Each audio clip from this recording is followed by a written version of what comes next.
तं नमामि। हर हर शम्भु शम्भु शिव महादेव शम्भु शम्भु शिव महादेव। हर शम्भु शम्भु शिव महादेव शम्भु शम्भु शिव महादेव।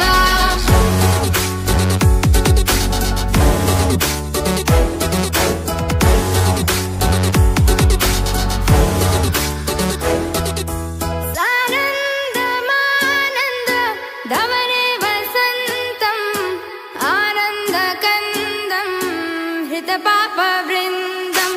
सानन्दमानन्द धवने वसन्तम् आनन्दकन्दम् हितपापवृन्दम्।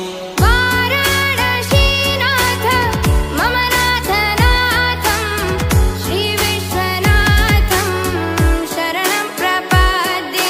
वाराणसीनाथं मम नाथनाथं श्रीविश्वनाथं शरणं प्रपद्ये।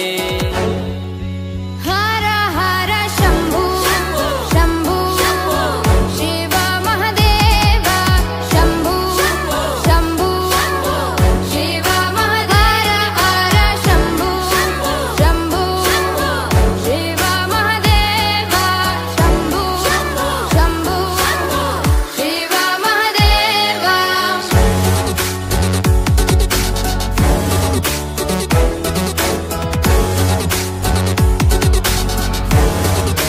शिक्षिका बहने, प्रिय विद्यार्थियों,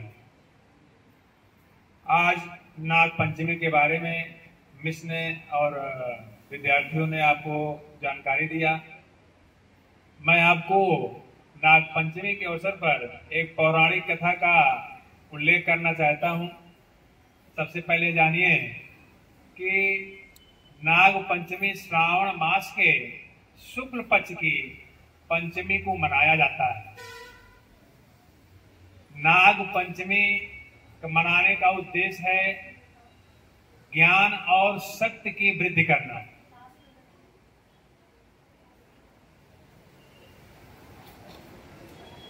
नाग पंचमी का उद्देश्य क्या है?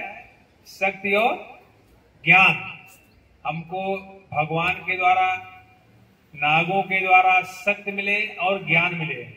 और इसके दो देवता हैं, एक भगवान विष्णु और एक भगवान विष्णु किस पर लेटते हैं? शेष नाग के सैया उनकी है ना।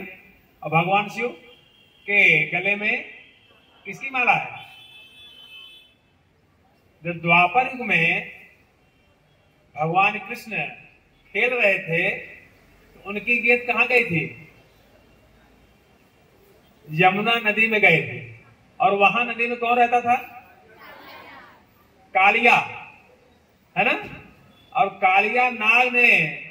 कालिया नाग से भगवान ने युद्ध किया और पूरे उसमें क्या बोलते हैं, भगवान कहां रहते थे?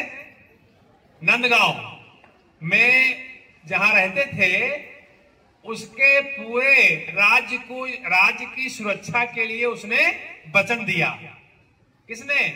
कालिया ने। नहीं तो कालिया के डर से लोग नदी का ना पानी पीते थे और जो जानवर जाते थे, वो आदमी जाते थे, उनको भक्षण कर लेता था। एक तो ये मान्यता है। दूसरा आप जानते हैं समुद्र मंथन हुआ था, जानते हैं? कितने रत्न निकले थे? 14 रत्न निकले थे समुद्र मंथन में। तो नागों की मां ने नागों से कहा कि आप समुद्र मंथन किसका हुआ था? नाग को पकड़ के रस्सी किसी बनी थी? जानते ना, मुंह की तरफ राक्षस और पूंछ की तरफ देवता। तो नागों की मां ने रोका था कि ना जाइए, लेकिन उन्होंने क्या कहते हैं, नहीं माना, गए। तो नाग की मां ने श्राप दिया, जाओ, हमारी बात का नहीं मानते ना तो जनमेजय महाराज जो है एक यज्ञ करेंगे और उसी में सारे लोग भस्म हो जाओगे। तीसरा, पांडवों को आप जानते हैं? पांडवों के एक भाई थे अर्जुन, जानते हैं? अर्जुन के पुत्र का नाम कोई बताएगा? अर्जुन के पुत्र का नाम क्या था? अभिमन्यु। अभिमन्यु के पुत्र का नाम क्या था? परीक्षित। और परीक्षित के पुत्र का नाम क्या था? जन्मेजय। क्या ना था? आपने समझा? पांडव अर्जुन थे। अर्जुन के पुत्र कौन थे? अभिमन्यु के पुत्र कौन थे? परीक्षित। और परीक्षित के पुत्र कौन थे? अब मैं आपको कहानी बताता हूं जो शास्त्रों में वर्णित है कि परीक्षित को तक्षक नाग ने डस लिया एक श्रापवश। कहानी लंबी हो जाएगी, बस ये जानो कि अभिमन्यु के पुत्र परीक्षित को तक्षक नाग ने डस लिया एक श्राप से।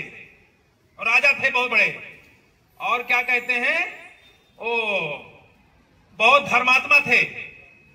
उनके पुत्र जन्मेजय को पता लगा कि हमारे क्या कहते हैं ऐसे धर्मनिष्ठ पिता को एक तक्षक नाग ने डस लिया है।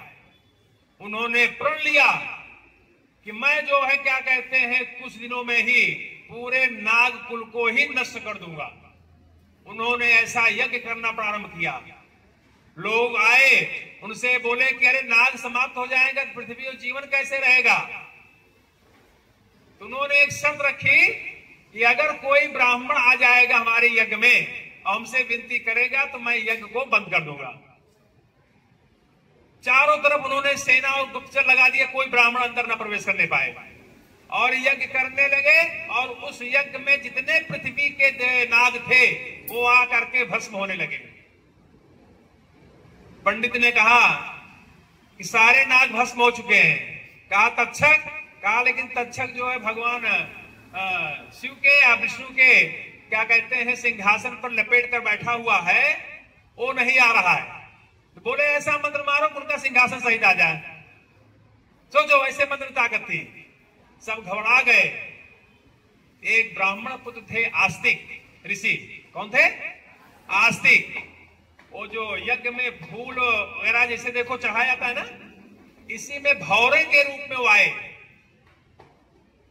और जैसे उनके सामने क्या कहते हैं जन्मेजय के आए, हाथ जोड़ करके विनती किया कि ऐसा है कि अगर आप जो है क्या कहते हैं तक्षक को नहीं क्षमा करेंगे तो क्या कहते हैं पृथ्वी से जीवन समाप्त हो जाएगा। क्योंकि नाग जो है हमारी शक्ति और ज्ञान के प्रतीक हैं, हमारी सुरक्षा भी करते हैं। तक्षक आकर के माफी मांगा कि हमसे भूल हो गई, हमको आपके पिता को नहीं डसना था।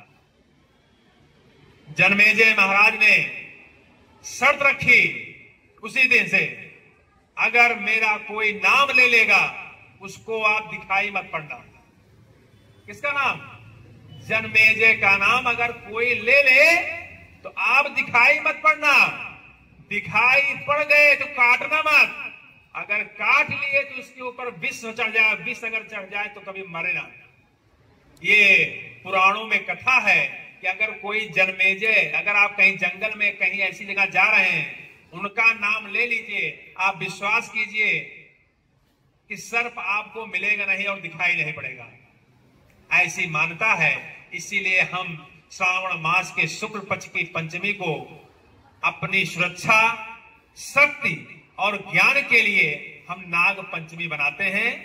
और उनकी सुरक्षा का, जैसे हमारी सुरक्षा का वचन देते हैं, हम भी उनको सुरक्षित रखने के लिए हम क्या कहते हैं प्रयास करते हैं। इससे हमारे ज्ञान, हमारी पौराणिक कथाओं को, हमारी भारतीय संस्कृति को आगे बढ़ाने का मौका मिलता है। और इसीलिए हम नाग पंचमी मनाते हैं। धन्यवाद।